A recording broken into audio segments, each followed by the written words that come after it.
Brunei की राजधानी बांदर सैरी बेगावान और भारत के चेन्नई के बीच सीधी विमान सेवा शुरू होगी। यह ऐलान प्रधानमंत्री नरेंद्र मोदी की ब्रुनई यात्रा के दौरान की गई है। सीधी विमान सेवा के अलावा दोनों देशों ने रक्षा, अंतरिक्ष और लोगों के बीच संबंध के क्षेत्र में भी आपसी सहयोग बढ़ाने पर सहमति जताई है। पीएम मोदी की यात्रा के दौरान दोनों देशों के बीच हुए समझौतों से भविष्य में द्विपक्षीय संबंध और मजबूत होने का अनुमान है। विदेश मंत्रालय ने अपने एक बयान में कहा कि भारत और ब्रुनई ने सैटेलाइट और लॉन्चिंग वाहनों के लिए टेलीमेट्री ट्रैकिंग और टेली कमांड स्टेशन के संचालन में सहयोग के लिए एक समझौता ज्ञापन यानी कि MOU हस्ताक्षर किए। पीएम मोदी और ब्रुनई के सुल्तान हाजी हसनल बोल्किया ने बुधवार को एक द्विपक्षीय बैठक की। बैठक के दौरान द्विपक्षीय संबंधों से जुड़े कई अहम मुद्दों पर चर्चा की गई। दोनों नेताओं ने बांदर सैरी बेगावान और चेन्नई के बीच सीधी विमान सेवा शुरू होने का भी स्वागत किया है। विदेश मंत्री डॉक्टर एस जयशंकर और ब्रुनई के परिवहन और सूचना संचार मंत्री महामहिम पैंगिरन दातो शमहारी पैंगिरन दातो मुस्तफा ने उपग्रह और प्रक्षेपण वाहनों के लिए टेलीमेट्री ट्रैकिंग और टेली कमांड स्टेशन के संचालन में सहयोग पर समझौता ज्ञापन पर हस्ताक्षर किया। इस दौरान पीएम मोदी और ब्रुनई के सुल्तान भी मौजूद रहे। वार्ता के बाद एक संयुक्त वक्तव्य जारी किया गया। विदेश मंत्रालय ने एक प्रेस विज्ञप्ति में इसकी जानकारी दी।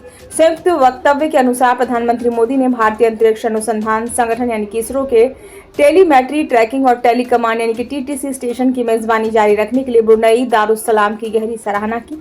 इस संस्थान ने अंतरिक्ष के क्षेत्र में भारत की ओर से चल रहे प्रयासों में योगदान दिया है। साझा बयान में कहा गया है कि दोनों नेताओं ने दोनों सरकारों के बीच समझौता ज्ञापन के तहत लंबे समय से चली आ रही व्यवस्था और MOU के तहत आपसी हित के क्षेत्रों में आगे सहयोग का स्वागत करते हुए नए MOU की सराहना की है। दोनों नेताओं ने रक्षा, व्यापार और निवेश, खाद्य सुरक्षा, शिक्षा, ऊर्जा, अंतरिक्ष प्रौद्योगिकी, स्वास्थ्य, क्षमता निर्माण और संस्कृति के साथ साथ लोगों के बीच आदान प्रदान सहित कई विषयों पर द्विपक्षीय वार्ता की। पीएम मोदी और ब्रुनई सुल्तान ने पेरिस समझौते जैसे अंतर्राष्ट्रीय जलवायु उद्देश्यों के अनुसार जलवायु परिवर्तन को संबोधित करने और इस बढ़ती चुनौती के प्रतिकूल प्रभावों को कम करने के प्रयासों को बढ़ाने की तत्काल आवश्यकता पर सहमति व्यक्त की है। वे ICT, फिनटेक, साइबर सुरक्षा, नई और उभरती प्रौद्योगिकियों और नवीकरणीय ऊर्जा क्षेत्रों में सहयोग की खोज और उसे आगे बढ़ाने पर सहमत हुए। प्रधानमंत्री मोदी और ब्रुनई के सुल्तान हाजी हसनल बोल्किया ने क्षेत्रीय और वैश्विक मुद्दों पर भी विचारों का आदान प्रदान किया। संयुक्त बयान में कहा गया कि दोनों नेताओं ने आतंकवाद की भी निंदा की है। दोनों नेताओं ने आतंकवाद के सभी रूपों और अभिव्यक्तियों का विरोध किया और राष्ट्रों से इसे अस्वीकार करने का आह्वान भी किया। उन्होंने इस बात पर जोर दिया कि किसी भी देश को अपने नियंत्रण वाले क्षेत्र का उपयोग आतंकवाद के लिए नहीं करने देना चाहिए। किसी भी देश को आतंकवादियों को पनाह नहीं देनी चाहिए। दोनों नेताओं ने आतंकवादी कृत्यों के अपराधियों को न्याय के कटघरे में लाने के लिए मिलकर काम करने का संकल्प भी किया।